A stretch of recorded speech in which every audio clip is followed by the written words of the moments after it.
Recording right now. So 3, 2, 1. Hello, everybody. This is Dean with the Two Party Podcast, and I'm here with Helena Summers. She's got an extensive story to tell us, but most importantly, she brings what I love to talk about is relationships, and she brings a very dynamic background in relationships. She's got an amazing history. She talks on energy psychology. She's had just an amazing story, and I don't want to just throw the talking points out there, Helena. I want you to be able to tell the audience. So if you would, could you introduce yourself and kind of start telling us a little background on your life and who you are? Yes. Hello, Dean. First of all, you are right when you said you will butcher my name. I did. Name is Helena Summer. Summer. Not Okay. Summers. Okay. Summer. I Only did. summer, like a season. I am good at doing that. I do it on every show. That's like your achievement of the day, gold star. You missed the name. I'm keeping consistent, I guess. Good job. Okay. So yes, I'm Helena Summer. I grew up in Croatia. At the time, it was Yugoslavia. It was a socialistic, communistic regime. So many things were not allowed. You were not even allowed to identify yourself as your nationality or your religion. And then, of course, with all the tension, country was made of 3 different religions, 4 different languages, and 2 different handwritings, Cyrillics and Latin. Yeah. And of course, war happened, and it was terrible. I was 16 years old when I ended up in a refugee camp, alone, with nobody else. My twin sister and I were separated. She was a refugee in Hungary. My mother was, I don't know where. My brother was on front line. My grandma's house was bombed while she was in the house, and she lived through it. And my best friend died. So I was in a refugee camp. I didn't know what's going on. And I remember the feeling, oh my God, I have nothing. I have nothing. I don't have money. I don't have no cell phones in 1991. I don't have money. I don't have food. I only have the clothes of my back. Right. And then my second thought was the enlightenment moment, but I have my heart. Right. And my next thought was, yeah, but my heart is full of hatred. I hate war. I hate Serbians. I hate them. I hate myself. And I was like, oh my God, I am the part of the problem. Because I was living in that energy of hate. Yes. Yeah. Just a very dark feeling. And exactly. You nailed it. War is ultimate insanity. And I was part of it on a small individual scale. Yeah. And that day in the refugee camp, what I was birthed out of it was my desire to actually flip this around and to figure out how can I stop the war with love. Yeah. And of course, I could not stop the war, but now I can. Yeah. I stopped so many wars in our heads, in our hearts, in our relationships, because that's when it starts. The domino effect is not over there, the domino number 733. No, it's me. I'm the domino one. Well, and like you just said, every war is started by a bad relationship, really. You know, at some point, 2 countries have a bad relationship, and that starts a war. And so that's profound. But also with wars too, it's also like, if we don't want to go political, but it's also, war is a business model. It is. It's a profitable thing. And it's so sad that that's what society or what nations have become, is it's money. It's a business, like you said. And unfortunately, people's lives are at stake and affected by it. But I believe as long as we are buying into that business model, it will work. Yep. That's like business model for buying a LP gramophones doesn't work anymore. Right. Yeah. Not very popular. Have one from years ago. Exactly. So we stopped buying into that ideology. We stop buying into a horse and buggy for daily transportation. Yep. So if we stop buying into this ideology, right? So this is when I started this whole journey of how can we have a delicious life instead of miserable. and delicious relationships. And that love to be the essence was born that time. So I since then I helped thousands and thousands of people all around the world on every continent, including Antarctica. I have a client who is polar explorer, including Antarctica. I help clients on every continent. And that's just amazing. And so, I like to bring awareness to our audience. A lot of people have, obviously, from different backgrounds, different diversities. It's interesting to hear your story. Being 16 years old in the middle of a war-torn country, and here in America, we're all worried about our TikTok videos and, how famous we're going to be on social media as like, that's the most important thing. You hear about teenagers having fights with their parents over their cell phone usage. And, to me, these are such menial things. I mean, that's what our society is right now. But at the same time, it's so menial when you have teenagers in war-torn countries that literally, like you said, have no money, have no food, their home is gone. How did you end up into the United States? How did you, what year and when did you end up coming here? How was that? How did that come about? Oh, that was a new thing, 2004.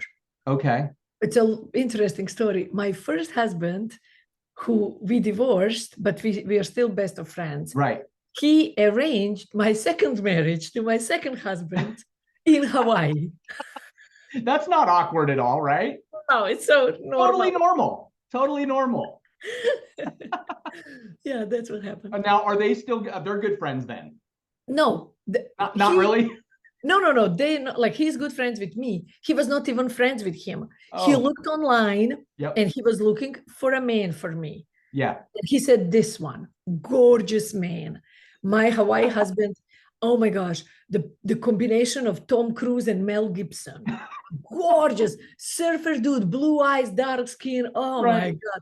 And I'm like, no, I don't want a handsome man. I'm afraid. Yeah. This is like that's bringing problems. Going to happen. He said, no, you should have a handsome man so you have beautiful children, and you should go into Hawaii and learn to surf and have a life, live a little.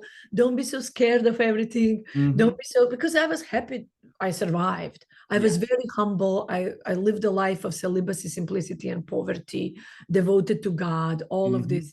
So he's like, no, live. Now it's time for you to live.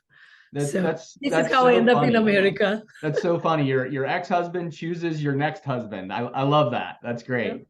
And it's funny because, again, just touching on relationships, my wife and I, there's a lot of my past relationship, my exes that I'm friends with, and on whether it's on social media or whatever. And a lot of people are like, oh, I don't talk to my ex and this and that and the other. And I think I only have like maybe a handful of exes that I really don't communicate with. Like, there was that that relationship broke. There was just no way to mend even a friendship. And so my wife's, she's friends with half of my exes online because, like, they keep in touch with me. And there's no hard feelings. There's no jealousy.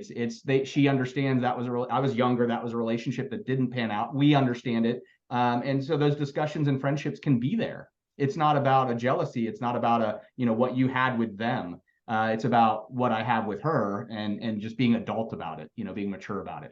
Yes. So that's interesting. And so that's how you ended up in Hawaii due to your ex choosing a new husband for you. That's great. So when you arrived in Hawaii, then how was that? I mean, coming from Croatia, coming from that situation you lived in, and then coming to America, was that kind of a little bit of a culture shock, or no? No, because I actually I traveled the world. So I was in Croatia, war, refugee camp, all of that. And then I became a nun. Okay. And I was in a missionary kind of traveling. I lived in Germany, Switzerland, Austria. My first husband was Slovenian. We traveled around the world. We've been to India, Singapore, Thailand, Malaysia. And then I lived in Tokyo. Okay. So I pretty much moved from Tokyo to London, and in London I met my Hawaii husband, and then we went to Hawaii. So I kind of already knew tropical life, and I already knew that. It was many years passed from war till 2000. Okay. Well, very good, very good. So, and then in Hawaii, you were hosting a TV show there. Tell us a little bit about that. It was called Living Delicious with Helena, and it was pretty much made because I wanted to meet local people.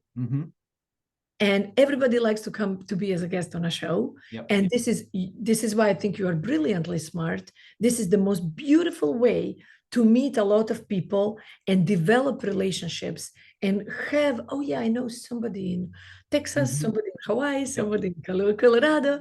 So you can get some kind of connection and nurture those relationships. Yeah. So this is the reason I was new. I didn't know anybody or anything. My English was terrible.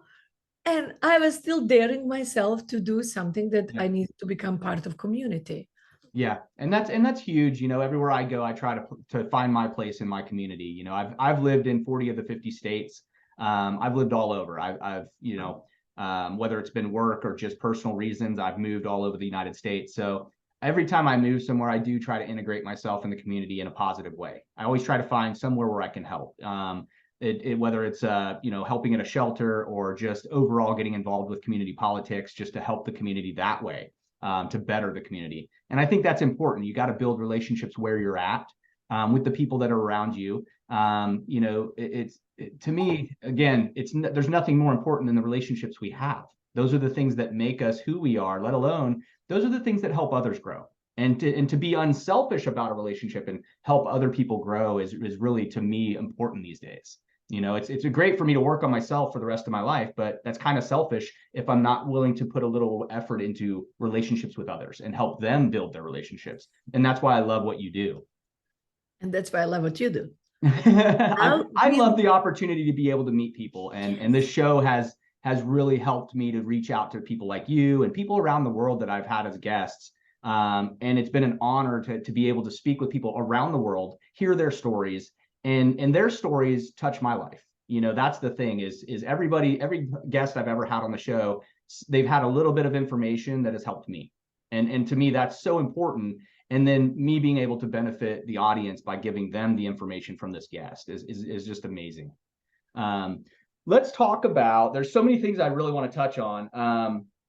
And I was looking at the profile and I was doing a little research. So healing, let's talk about some of these things you've discussed in relationships. Healing apology formula, sustainable to supreme, gold digging, which I think a lot of people think of different terms with that. And then 8 feminine superpowers. I mean, there's so many little talking points I'd love to go over. Let's start with one that you enjoy talking about. Let's touch. I enjoy them all. So you started with healing apology formula. So in every language, there is a sorry word. In Croatian, in every language, there is a word that is just like, I stick it on and everything should just be fine. Right. But there is that level of inner witness, loving witness, pure presence that heals, not the word sorry. Sorry is a faux apology. Yeah. And I had a very traumatic experience sexually, something like rape and stuff. So I remember thinking, what do I need to hear from this guy so I can move on? Yeah. Not hold that. Yeah. Yes, because I was afraid of men. On my forehead was written, look what you can't have. Because one took, nobody else will take. I was so macho, emasculated woman. I was not soft, receptive, open. I was afraid. Angry, always on the offense and have the defenses up. Yeah. Yes. And I would just shatter a man to pieces for nothing wrong. He did nothing. But my fears, because of trauma, were so big. So I was sitting down and writing for a long time until I could find the formula. Okay. If he says this and then this and then this, and no, I don't want this. It was a long inner process that got me to suddenly feel, this feels good. Right. So it's basically, it's a five step. It's a formula of 5 different paragraphs or sentences that could be spoken to really, number 1, acknowledge the other person if you did wrong, or in my case, I was imagining that he, number 1, acknowledge my feelings. Right. Number 2, accept responsibility. Not say, oh, it's you crazy woman. Right. Right. But just accept, oh my God, I've done this. Yeah, there's very valid engagement, very valid emotions Yes. and feelings. Yes. Yes. Number 3, connect. Mm-hmm. Create a connection, create a bridge. Even if connection is through pain, you mean a lot to me. Mm-hmm. Or the fact that I've done this. And I have a chance to maybe do something with that is important. Mm-hmm. Anything that we can connect. Yep. So validate their feelings, accept responsibility, connect, offer amendment. Mm-hmm. That was the big one until I figured out that one. Yep.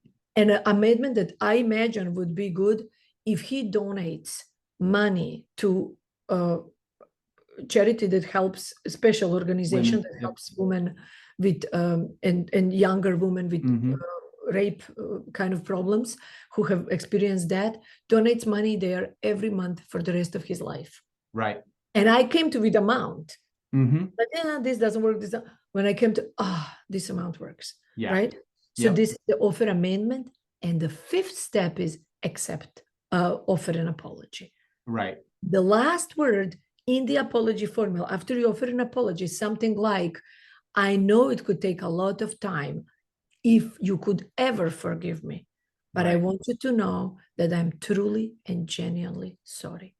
Right. That's the only time you said the word sorry, after you said all of these Yeah. 5 After things. you get through these steps of healing, really, Exactly. helping you heal as well as working on that relationship with a person who may have harmed you. That totally makes sense. Yes. So when I came to that, I could feel better, and I could look at man, at each one being his own man, his own person. Here is Dean.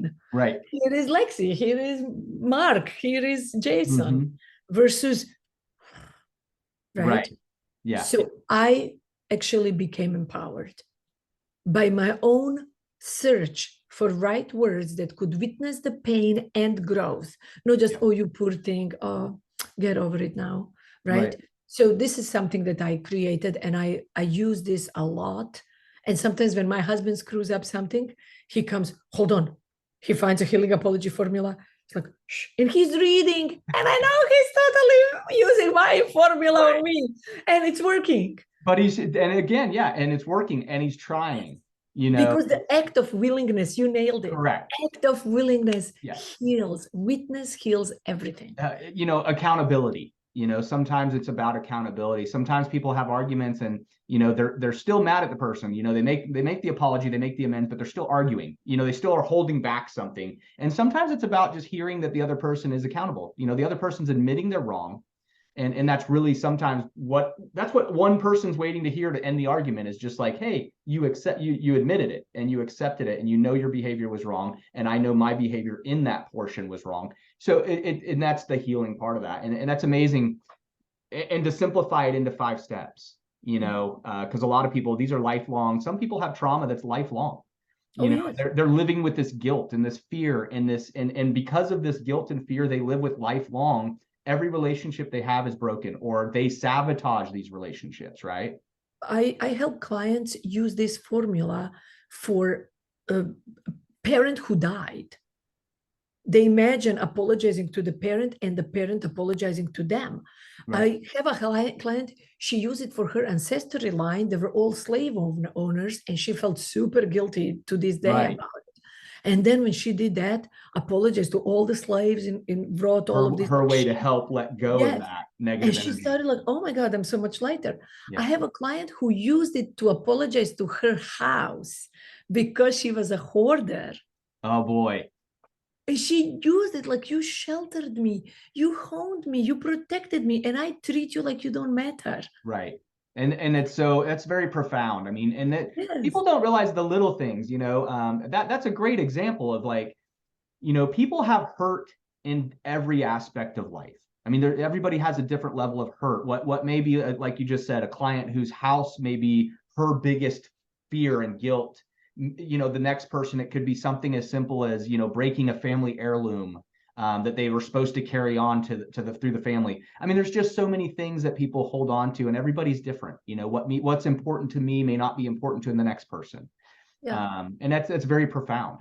Most of my clients use that for like infidelity or some inside the relationship problem. And it's not like a that cures everything right away. Right. But it is a first step that, you know, I always use this analogy, like Yep. listeners cannot hear. It's an amazing but breakthrough. like Yeah. you take your hands away, and then this is what happens Mm-hmm. when the problem happens. But healing apology formula starts doing that. It doesn't go from here to this, Right. but it helps It's you the process of it slowly occurring. start Yeah. looking at each other. Okay, you're not such a villain that I Yeah. painted you to be. Maybe we Yep. can. Yes. So Yeah. thank you for asking. And I think a lot of that too is, you know, again, background, you know, environmental background. Some people are just, you know, they're raised a certain way to believe a certain way. And some people have very strong convictions in their beliefs, you know, Yes. whether it be religion, whether it be the way their family taught them and raised them to be strict, or maybe not strict. Maybe some people were just, as kids, they were let to just run free. And so they've never had that, you know, stability or structure to kind of give them the coping skills in a relationship. It's fight or flight, or it's an emotion of fear or guilt, and they react to it. Yeah. It's very interesting. Tell me a little bit about sustainable to supreme, the love bond, because again, I'm a huge fan of love. A lot of people, I'm probably like an old school hippie and I don't even know it, you know? Old school hippie with short hair. Well, most people talk about sustainable everything. We need sustainable agriculture, sustainable blah, blah, blah. Mm-hmm. And when I give my speeches, I often ask, how many of you want to have a sustainable relationship? And people get so excited. Yeah, immediately. Right. And I am like, I don't. Why not? I do not want to have sustainable relationship. It scares me. Right. Why? Because sustainable, if you even look at it on images on Google, sustainable under images, you will see what happens. Mm-hmm. But if you look sustainable in relationship, it's our great-grandparents who sustained their marriage for 50, 60 years, and they hated each other. Right. They were just together because that's what you do. Yeah, you had to stay together for the kids, or you had to stay together because that's what you were supposed to do. Yeah. Because if you don't, the world will look at you, shun you out of community, right? Yep. So people didn't learn about regenerative, sustainable agriculture. Look at the images and then look at under regenerative agriculture, and you will have the answer.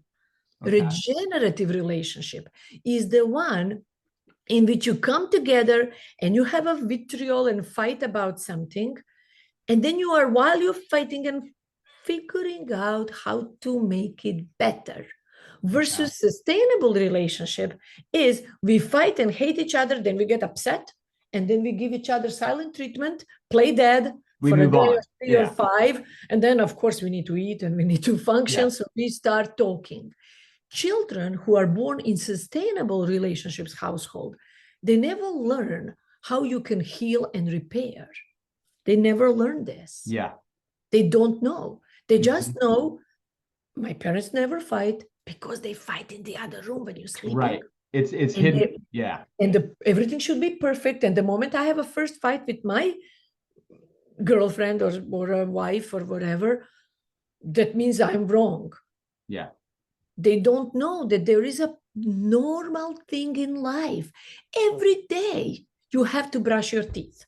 Every day. You cannot brush them now for 3 hours and then be done for the rest of your life. No, every day 2 minutes, twice a day or more. This is how life works. So when we don't learn how to brush our relationship teeth, we just show them, we don't have a sustainable, we only have sustainable relationships. It sustains as long as you can tolerate. You not even tolerate, put up with. Right. Put up, sustainable means put up with. It's almost put in a box. You know, it's almost two people that are put in a box that they have to stay in. Yes. And you are staying there because, and you watch counting, okay, when the kids are 18, when I get a better job, when I find somebody else. In the meantime, I'll just have an affair. That's not regenerative. Yeah. And it's not love. No. It's not. It's not love. It's so many other constructs. But if you have regenerative relationship, you are like, this is very important part we need to address. How do we reconnect? Yep. How do we do this? How do we? So instead of sustainable, where our ancestor lines were, we want to go from sustainable to regenerative to supreme. Okay. To supreme relationships are when you understand deeper truth, deeper meaning, deeper than regeneration, much deeper. That this is not just, oh, we're here together because we're young and we just got married. We got pregnant, we whatever. Right. Okay, we just kind of got together like that. We're learning how to cope and then we continuing. No, it's really giving each other witness. Taking the time from important internet, from important something, to be here. Because the purpose, if you think evolutionary, the purpose of a relationship, only one, is growth. Yep. There is no other purpose. People think, oh, it's to have children. No, that's biological byproduct. Correct. The purpose of a relationship is to grow. It's I love that. I love that. And it's just so true. I mean, what is the purpose of a friendship? If, whether it's, when you're younger, you get in trouble with your friends, but as you get older, what is the purpose of a friendship if it's not to support each other, to grow in different aspects of life, to support each other through hardships even? I love that. I've never heard it put that way, that, what's the important thing is growth. It really is. And again, you and I talked before the show, life is so short.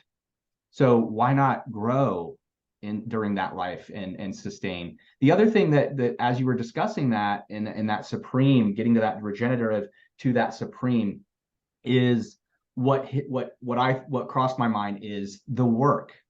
People don't realize when you get together with someone. So my wife and I, prime example, I'll just use that, is my wife is from a very Christian background.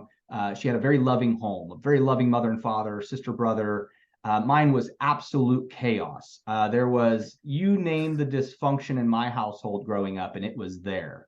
And so we are complete opposites. So we butt heads on a lot of things. It's when we first got married, my wife was like, whoa, whoa, whoa, you can't go take a nap on the couch. We don't do that on our furniture. Our furniture has to stay nice. When I grew up, we were lucky to have a couch to sleep on. And so it was like, wow, I have a couch. We're adults now. So there were so many things we had to work out to even understand each other in the marriage. And so many things we had to find that common ground of like, okay, you don't want me to do this because that's how you were raised, but this is how I was raised. And people don't realize how much work there is to make two people coincide and exist together in a relationship, whether it be a marriage or a friendship. There's work to be done. And again, what comes after work is growth. We don't go to our jobs or work for businesses or own businesses that we are just working a business 9 to 5 for nothing. There's a reason. There's growth. There's profit growth. I mean, there's reasons. So the way you put that makes so much sense to me, to have growth in your relationships. It's the most important thing. Yeah. And all this work, most people think you can choose work or play. Yep. People don't understand that the opposite of play is not work. Nope. Opposite of play is boredom. So we need work and play. And opposite of work is inactivity. Yep. Not play. Yep. That's why the most beautiful, regenerative, and supreme relationships, they are very peaceful and playful. Yeah. Because once you learn, you went through that from sustainable, which is, we don't want that, right, to regenerative stage, where you learn how to breathe together, how to dance together, how to repair, then you learn how to actually create, design peaceful and playful structure for the relationship you want. I love that. I love that. That's beautiful. This is a funny one. I think I want to touch on this one. Crickets in the bedroom. Let's touch on that, because that's an interesting one too. I think a lot of people, you hear it. It's a very often heard stereotype or stigma that, you get married, and after you get married, the fun stops, the sex stops, the relationship in the bedroom slows down, and that's not meant to be, and that doesn't have to be, right? I mean, it doesn't. Talk a little bit about that, because the crickets in the bedroom thing is kind of an interesting topic. I'd love to hear your insight on that. Thank you. Thank you. I name it crickets in a bedroom instead of sexless something because let's play. We got crickets it's a club. We got crickets in a bedroom, right? It's instead of like, oh my God, I have a sexless man. We didn't have sex for it's chill. It's all right. Let's play with that. So what basically happens at the beginning of relationship, especially if you have sex too soon, very soon, the beginning is that curiosity. It's like a flower is blooming, the sun is shining on me, and there is this, all the hormones are being activated. You know, your endorphins, you know, adrenaline and your serotonin, you're so happy with each other, dopamine and oxytocin, you bonded, right? And then the same thing happens with everything you have. Oh, I really like this shirt. 3 months later, 3 years later, it's in a Goodwill box. Right. Like it's natural that we lose curiosity about things because we lose dilation. Like when you dilate your eyes, ooh, right? You see so much more, so much color, so much brightness. Yes, it's so sexy. It's like energetic erection. Ooh, this turns me on and that turns me on. And if you see a child, everything a child see, a leaf, can play with a leaf. Beautiful, new discovery. Unless you put an iPad in their face and then they stop discovering trees. Then they're just walking around like robots. They don't even care about the dog anymore. The dog is too fun. Right? So if you think about the hormones are naturally activated certain ways. And when we believe we know our partner, we stop having natural curiosity about them. Stop being naturally curious. And when we don't have regenerative skills, what to do when like a skill to maintain that curiosity and to maintain this, sex becomes a chore. Right. Because we don't relate enough to each other and with each other to learn how to feel this feelings and get it like back together. And it's not like have sex. We either have sex or cuddle. Right. That's all we do. We have sex and cuddle. Sex is work from the space of cuddling. And space of cuddling is just comfort, oxytocin, you bonded, it feels so right. But that adrenaline energy, the spicing, right? That journey is very vulnerable, especially with somebody you know and you had fight with and you disagree with this and dishes are there and she said no. There's a lot of thoughts that go through the mind during that. Yes, and you feel fat and you feel this and you'll judge your body, blah, blah, blah, a million reasons, right? So we don't know how to gap that very important bridge from cuddling to sex. So we either jump just into sex, which doesn't give neither of partners a real connection, right? Like it's the release. So we just it's almost going through the motions at that point. Yes, and it feels good at the end because orgasm is good. Yep. But that whole journey of like we are missing each other's the intimate connection isn't there. Yes. Yep. So we don't know how to do that because it takes a lot of courage. It takes a lot of like love is not for sissies. Yeah, not at all. I think love is something that's I think people don't understand. Love is one of the most difficult things to harness or embrace. It really is, because and yet is most natural to us. It is. We are love. And it should be. That's what we're designed to care and need others and work in those aspects. Yeah. So basically crickets in a bedroom is about creating. I actually my program on crickets in a bedroom is about feeling seen, desired, and connected in 90 days or less. Yeah. In order to create a relationship that is peaceful and playful. That's great. I love that. And it's giving your witness to the partner.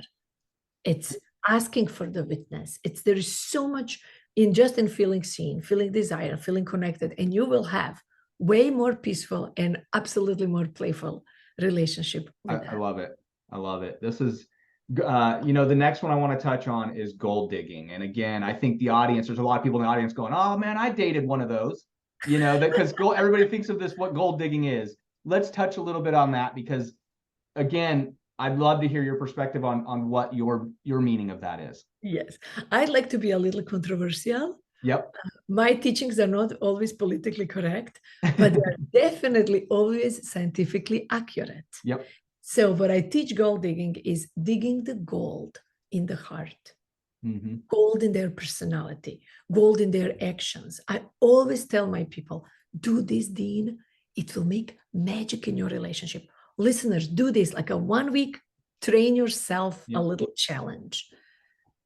Dig every day 3 golds from your partner and tell them 1 gold about who your partner is as a person.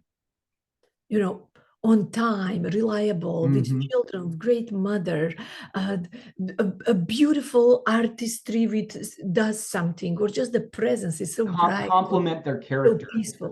Yes. Yeah. Find 1 thing that is golden, genuine. Yep. And share that. 1 about their character. 1 about how she makes you feel. Who she is to you. When I show up with you out in a public, I feel so proud. I feel like a bigger man.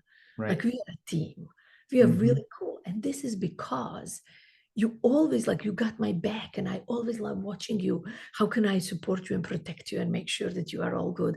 Like something that acknowledges who she is to you. And then a 3rd gold is who she is to the world. World meaning your family, your children, or in-laws and a further family, neighborhood, workplace, anything like that. Community as a whole. Yeah. As further, or in your case, you are international host, podcast host, right? She would praise that thing about you. Yeah. And the great thing I love about my wife is she does support it. There's so many things that she's like, you are crazy. What are you doing now? I've owned so many businesses and done so many things. And she's like, what in the world are you getting yourself into now?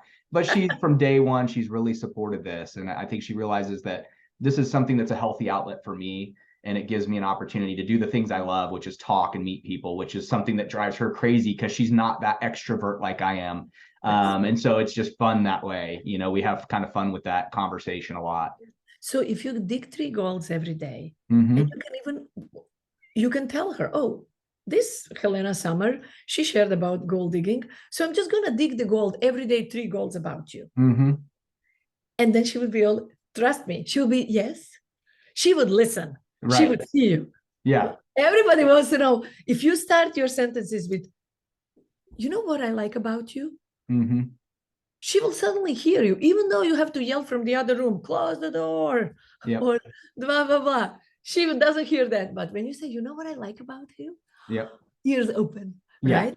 So, and then if you do this every day, on a day 2 or 3, when she does something, you can instantly say, that's gold.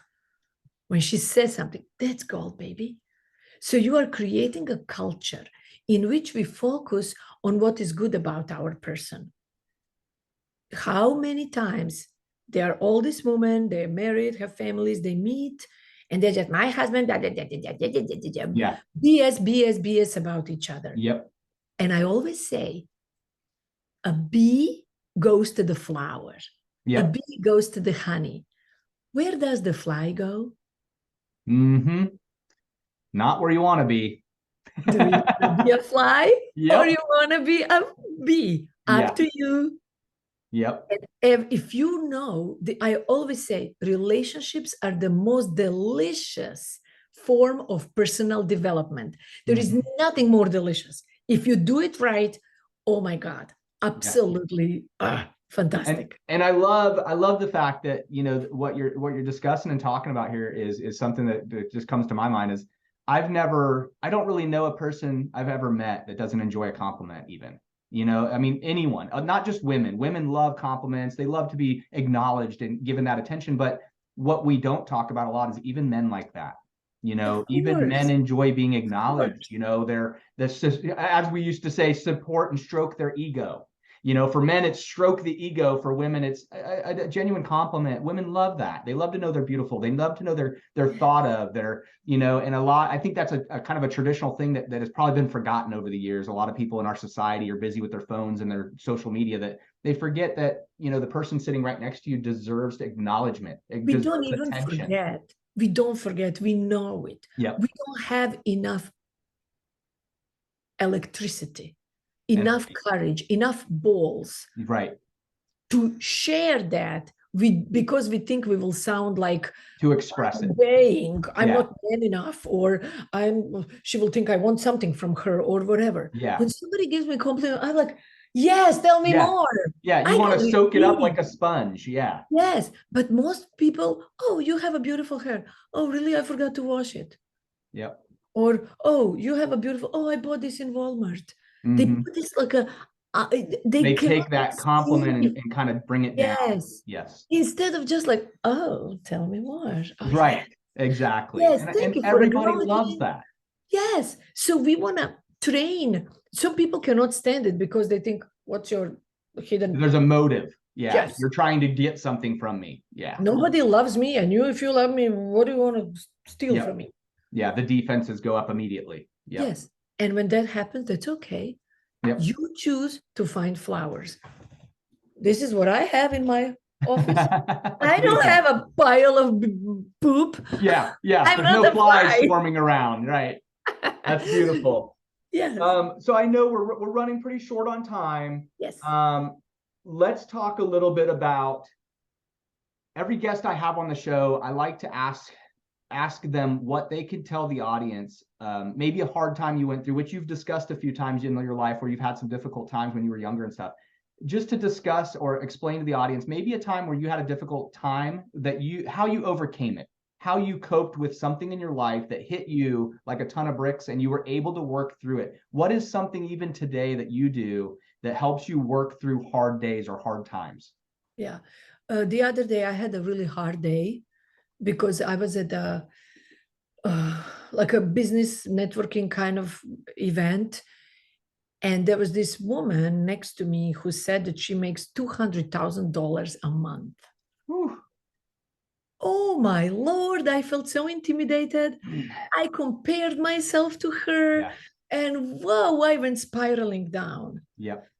And I was texting my husband because what that is, reaching for somebody. Yes. To help me. Yep. He did not reply. I texted my friend. He did not reply. I went out to call another friend. And I was like, okay, nobody's replying. That's a message from God that I'm able to collect my own energy. So what I did, literally, this is what I did. I was like, oh my God, I'm so insecure. I got 200,000 a month. What is that? Like, oh my God, I could not even calculate. And I felt lost. And then I was like, put myself in a witness position because witness is a cure for everything. And I used my own philosophy and my own knowledge to apply this, right? And I said, okay, if witness is a cure for everything, I'm going to witness my own feelings. Yeah. And I witnessed from a place of, you know, these two grumpy guys at the Muppet Show? Yes, on the balcony. Yeah, and they just kind of complain. And I was like, oh, how interesting this is. How peculiar that, look at her. She went through war and she overcame so many things. And she can speak foreign languages. She can speak freaking Japanese. And she feels she's small instead of feeling that she's sitting next to this badass woman because she's in her proximity, which means she's ready for that herself. Yeah. Yeah. Like, oh, cool. So these two guys, they were not grumpy against me. They were grumpy at my mentality. And they were kind of supportive. And I created that picture for myself to support myself. Right. And no, it didn't work like a magic that I flew on the sky, but it did work very eloquently to calm me down, to put me back into my body. To bring you to center. Yeah. To make me feel calm and peaceful. And I was like, okay, I can go back in now. And I went back in and I didn't see her for a whole event. It was mingling and everything. And I was looking for her to see how I would feel. And at the end, it was evening party kind of thing. Yep. At the evening, I saw her so drunk and wasted. Mm-hmm. And because I did the work to compassionate myself, Yep. I could compassionate her. Right. And I was like, wow, even with all this money. How difficult her life mentally and emotionally must be. Exactly. Yeah. And I was like, I can help her. Yeah. I can help her. And this is how we make the world a better place. She helped me see my limitations and go and process. And so this is the little answer to your question. I love Give it. yourself a loving witness for you at the moment and make it peculiar. Yeah. Oh, how peculiar, how interesting, how odd. Peculiar is odd and interesting at the same time, right? Yep. So isn't it odd that this woman, me, who's been through so much, is incredible? I think I'm pretty cool. Yeah. But at that moment, I thought I was not cool at all. Yep. So I help lift myself one step at a time to find my, center again. Yeah. And it's interesting how we go there, and again, this is natural. People don't understand this is a natural feeling. This is, you see somebody that's all kind of maybe high and mighty, or you see somebody who you think is in comparison to you. And I think what I like to remind people is there's no comparison of you.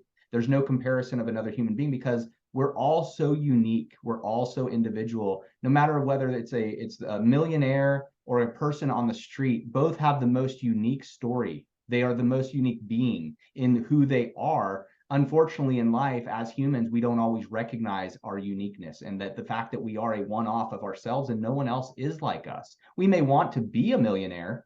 That sounds like a great life, but I have a lot of millionaire friends, and sometimes they're calling me for help and advice. Of course. And so there's that reminder for ourselves that, maybe the sitting in somebody else's shoes is only going to give me stinky feet.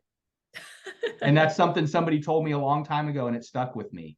Sometimes walking in someone else's shoes is only going to give you stinky feet. And I never thought of it that way. And when he told me that, and I kind of laughed about that. It was kind of a great saying that stuck with me. And then it reminds me to stay in my own shoes, and stay in my lane and understand, take a deeper dive into looking in the mirror about me and learning more about myself. Because the more I know about myself, I can then be better off offering help and treating other people's needs when they come to me, and so that's something I always kind of yearn for. Tell me a little bit really quick about where our audience can find any information about you, your social media, any of that stuff that they can look up your information, your processes with all of the different things you teach, all the things that you can give them advice and help them with. Please tell us a little bit about where they can find all that. It's very simple, helenasummer.com. Helena Summer. I've got to get the name right. Yes. Or cricketsinabedroom.com. Okay. And that's an even funner one. That one might even stick better. That's maybe easier to remember. But over there, I just have a little invitation to do a research on that. Okay. So if somebody has crickets in a bedroom or wants to connect with me, just go to cricketsinabedroom.com and connect and share a little bit about, we will meet this way. What's going on? Yeah. So we will get to know each other. Excellent. So HelenaSummer.com is everywhere. Helena Summer Love Coach on Instagram, Helena Summer on YouTube, Helena Summer Live Delicious on Facebook, but Helena Summer everywhere.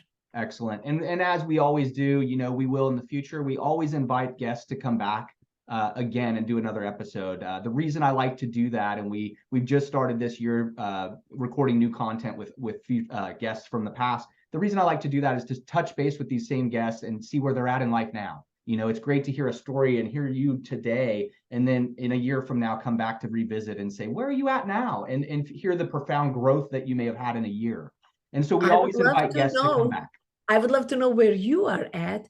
If you and your wife commit to gold digging, only 3 golds every day. I'm going to do that.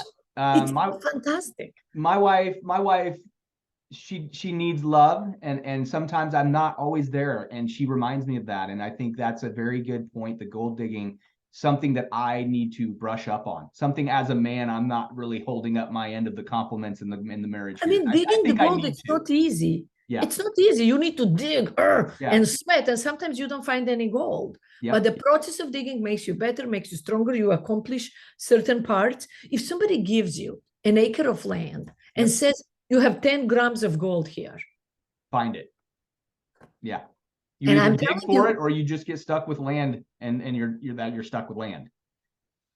full of gold Yeah, that that you you're not cannot looking do for. nothing with because Yeah. come on, do something. Yeah, Right? that's horrible. But yeah, So I you am have going a to work on land. that. Your I am wife is a gonna. land. Yep. And it's not 10 grams of gold. She's a 10 kilos of gold Mm-hmm. or whatever. She's so much gold. Yeah. All of that gold out. Yeah. Find it.